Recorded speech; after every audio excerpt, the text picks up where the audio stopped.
Welcome to Telangana software farmer.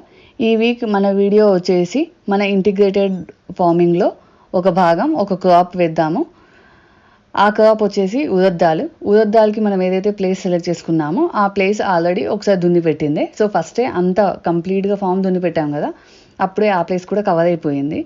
So ఇప్పుడు దాన్ని ఏం చేసాము, లాస్ట్ ఇయర్ మనం ఫామ్లో పండిన ఉరద్దాలని సీడ్లా తీసుకున్నాము.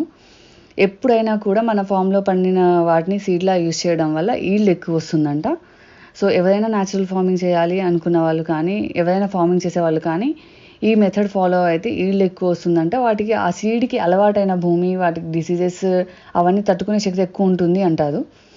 సో ట్రై చేద్దామని చెప్పేసి దాన్నే సీడ్లా యూజ్ చేసాము. దాన్నే తీసుకొచ్చేసి మొత్తం చల్లామన్నమాట. మినుములు కానీ పెసర్లు కానీ చల్లుతారు.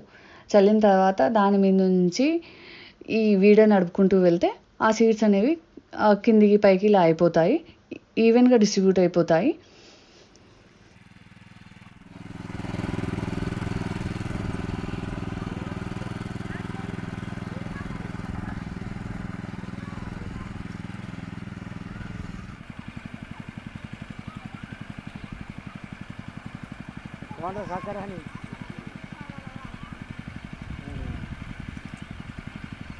సో అలా మొత్తం వేసి ఆ ప్లేస్ని దున్నడానికి 1/2 అవర్ నుంచి ఒక 1 అవర్ పట్టింది.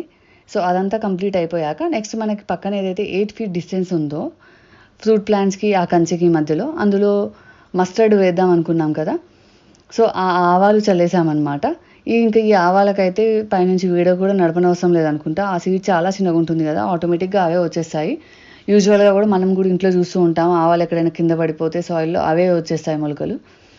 సో అలానే మొత్తం చల్లేసాము ఆవాలు కూడా. ఒక 4 to 7 days మధ్యలో మేము చిన్న చిన్న మొలకలు అనేవి అబ్జర్వ్ చేసామన్నమాట. ఈ ఉరద్దాలవి ఒక్కో చోట కొంచెం ఎక్కువ పడ్డాయి, ఒక చోట చాలా ఈవెన్గా పడ్డాయి. సో ఫార్మింగ్ కొంచెం గ్రో అయితే చెప్పగలము ఎంతవరకు వస్తుందన్నది. Thanks for watching our videos. Please like and subscribe to our channel.